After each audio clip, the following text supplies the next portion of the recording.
Hello. Hello. It's lovely to be here again. Do pull up a chair, gather round, and do say that you're here, say where you're from. This is another session of Tea with a Druid, number 27.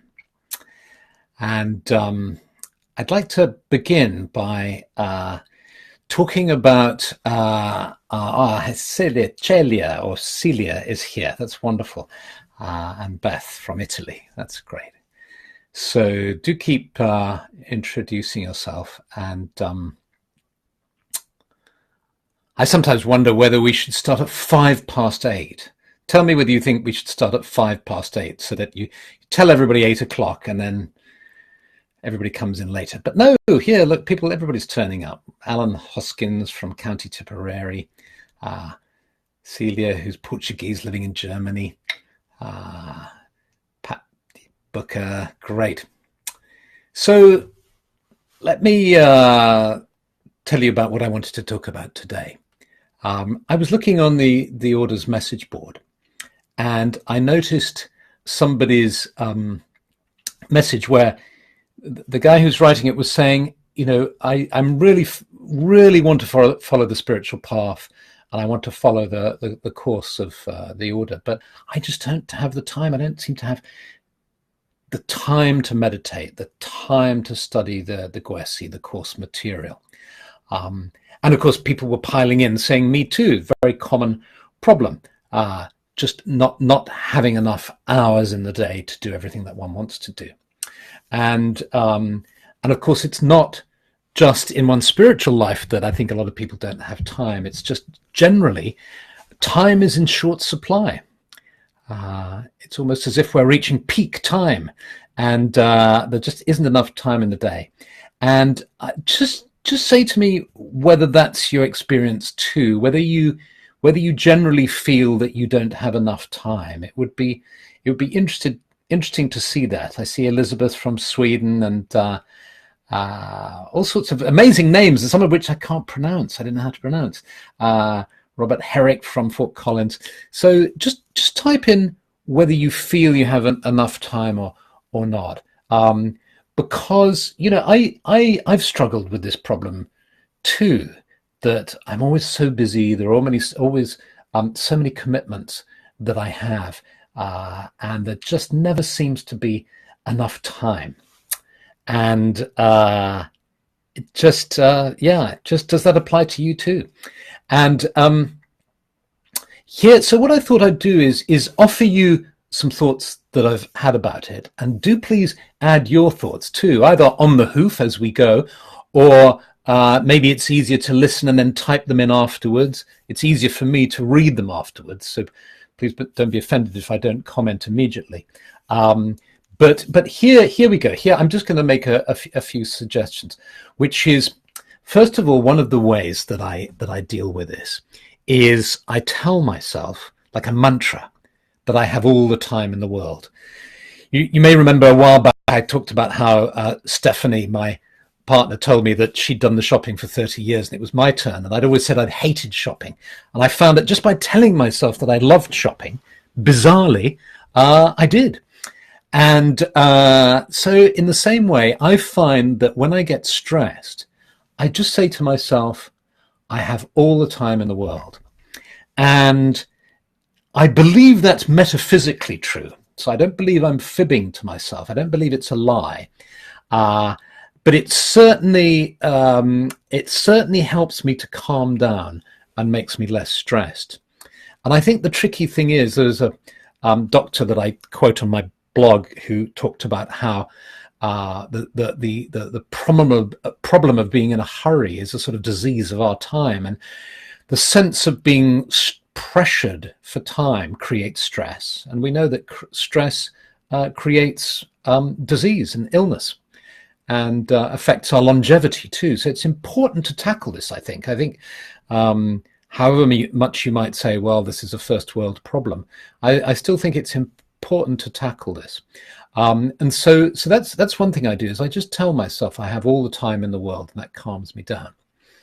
Another thing I do, again, perhaps it's obvious, but I find it's really helpful, is that when I become aware of all the things that I have to do, the piles of email, the piles of snail mail, the long to-do list, and so on, it's very easy for me to feel like a rabbit in the headlights. I become kind of paralyzed by it. It's just overwhelming and too much. And what I've learned to do is to get a sense of priorities. Just in the morning, just check what are the emails that need to be answered immediately, the letters that should be answered straight away, and so on. And to prioritize those, and then just simply do one thing at a time. So just put my head down, do one thing at a time. And by the end of the day, I've done a whole bunch of things, and the piles do eventually clear. And by having kind of tunnel vision or a narrow focus at that moment, really helps me to get through. So just one thing at a time. And then I become a talking bush. I'm sorry, I don't know why this happens. It's British Telecom. Let's blame them. I've paused my online backup. Nobody else in the house. There aren't any kids in the house now, so nobody else is using the internet. It's probably somebody up the street who's using it. So the third thing that I found really helpful is a while back I was watching a film called She's Having a Baby. And the punchline of the film, the very final scene in the film, when the main character is giving birth to the baby, there's the voiceover from another character in the film who said, what I realized was that what I was looking for was not to be found, but to be made. And I immediately related that to time. It's like, if I look for time, I won't find it. I have to actually make time. You know that sense you can have that time is always just around the corner and is eluding you, and you maybe say a typical thing would be you keep bumping into a friend, or every time you meet a friend you say, you must make time and have a drink or meet up for a meal, and you never do. Years go by maybe sometimes. And you know that if you just make time, if you just stop and say, hey, let's make a time. How about, next week or whenever, you make the time. And I've found that really helpful, not to look for time, not to find time, but to make time. It sort of shifts me from being in a sort of victim mode to a proactive, creative mode. So let's go a little deeper now and think about this from a spiritual perspective. In a way, we live with these two great constraints, or within these two dimensions of space and of time. And if you think about the dimension of space, if we're lucky, we will have made friends with space. We will have enough space in our lives. Stephanie and I struggled for many years to get enough physical space, living in small places and not having enough storage and so on. And now we're lucky, we have enough physical space. And of course, when we look around the world, we see how this is one of the great tragedies of the world today is the refugee crisis, the amount of people who are displaced and have no place. They have no space, they have no place at all. So that's something to look at, becoming friends with the spirit of place and finding one's space. But we don't have time for that now. We have to focus on this. So let's focus on the other great dimension that we live in, which is time, the other great constraint. I believe that we come out of a world beyond time and space, and we're incarnated down as souls into physical bodies in this world that is contained by time and space. So in the world of time, I think the answer is to become friends with time. And for a long time, time was my enemy. I battled with time. I fought to get enough time. And I hope over the years I've really tried to make friends with time. I'm not sure I've been fully successful. I don't think I have. I still need to make better friends with time. And what I'd like to suggest is if this applies to you as well, if you'd like to make friends with time or to get on better with time. Even though, studying Druidry or nature spirituality does help enormously because it helps us to get in the flow of time with the flow of the seasons. Still living in this kind of complex modern world that we find ourselves, it can still be extremely difficult, I think. And so my goal is to make friends with time. My goal is for time to become my ally. And if this appeals to you, and if you'd like to do this too, I'm going to suggest that we do a meditation now, where we proactively ask for time. Lee Samantha is saying, "What's up with the screen?" I think it's the broadband, Lee Samantha. It's just that when there isn't enough broadband, it compromises the vision, but hopefully it keeps the words. So, and also in the recording afterwards, you might find it looks different. Certainly the audio always seems to function on this Facebook Live feed.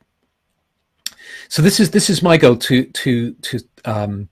become friends with time and for time to be my ally. So if you'd like to join me, and as usual, you can just watch and listen and then decide to do it later, or actually join in the moment.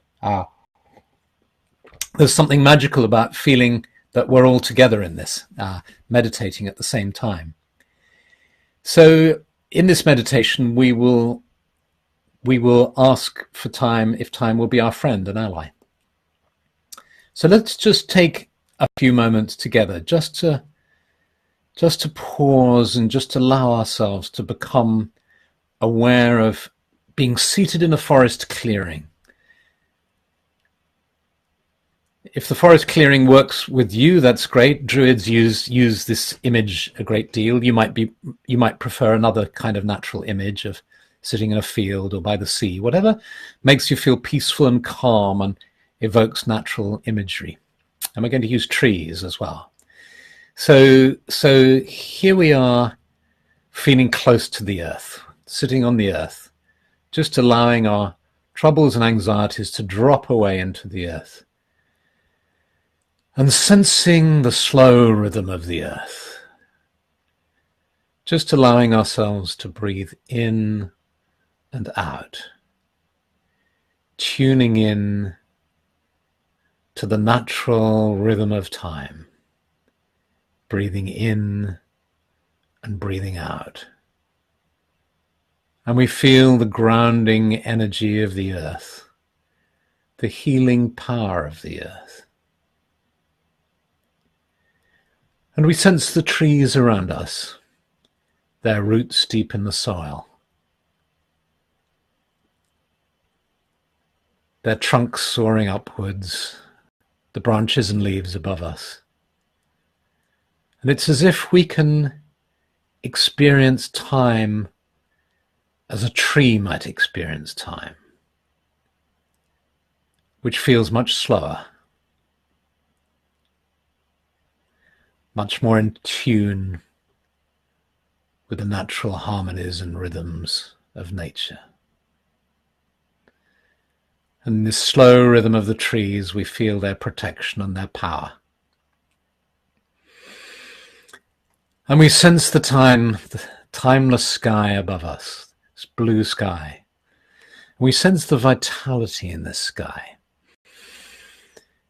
And as you breathe in the energy of the sky, so that the energy of the sky meets the energy of the earth within the center of your being.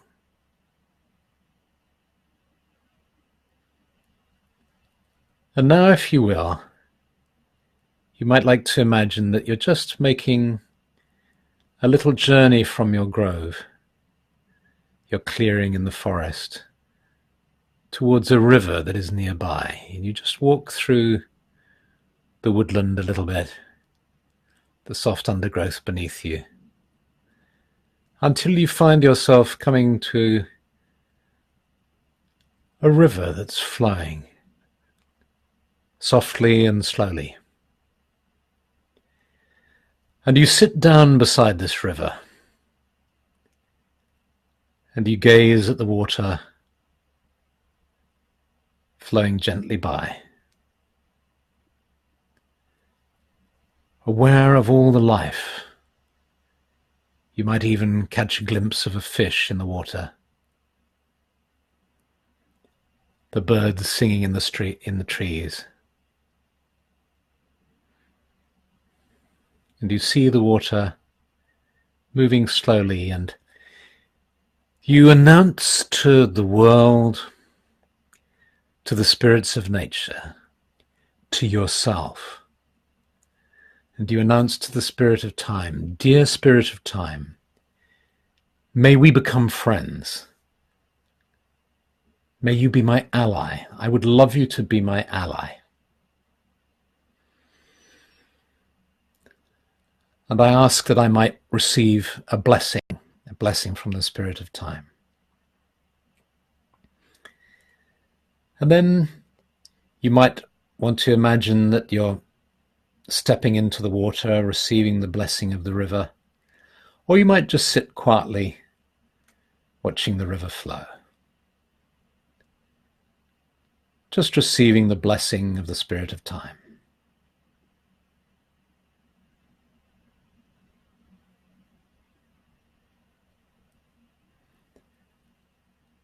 And in receiving the blessing, you give thanks. You feel in tune with the river, with the land around it, with the trees and with the sky. And feeling at peace within, you imagine just walking back through the woods to the forest clearing, into the sacred grove.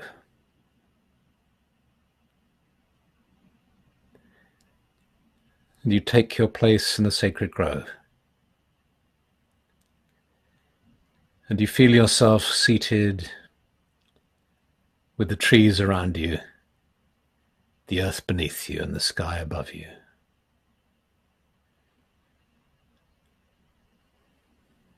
And you just move your awareness to your breathing, just sensing yourself breathing in and breathing out. Just tasting for a few moments a sense of timelessness, of peace and calm.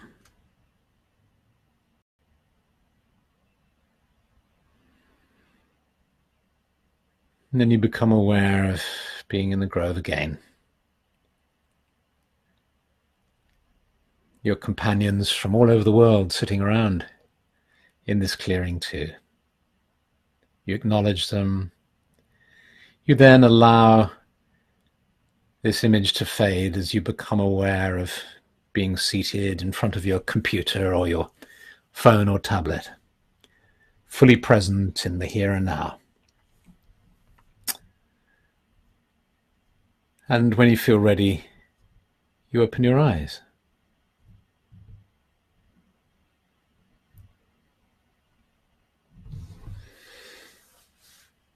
And so that meditation just took a few minutes, but hopefully you could sense a little bit of that sense of timelessness. I think that's one of the purposes of meditation, of the spiritual life and spiritual practice, is to allow us, or to create the means for us to dip into the timeless, also the spaceless, if you like, those two constraints that are holding us in this world.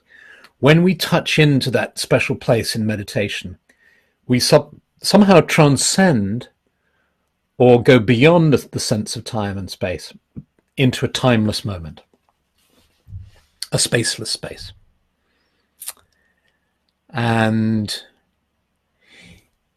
you notice that it just took a few moments, and you know, all these meditations that we do online just take a few moments. And I think what it helps me to, when I do short meditations for myself, it helps me to counter the voice inside me that says you don't have enough time to meditate, because actually it just takes a few minutes. And so I know that actually, even if I'm feeling stressed, I can just close my eyes, just imagine I'm in the sacred grove, just connect into that sense of timelessness, and then come out again. And that maybe, you know, can just take literally a few seconds. And then gradually, you know, the idea is that you spend a little bit more time. You know, to begin with, maybe your life is really pressured and you can only drop into those moments for a few moments. But gradually, maybe you can start to make time rather than trying to find time. You can make a little more time, make 5 minutes, 10 minutes or so on, and benefit thereby. So thank you for being here. It's been lovely to be with you.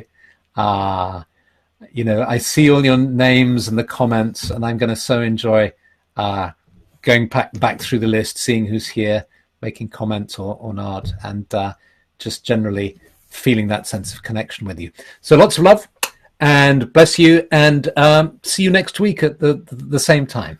Okay, bye. Okay, boop, and then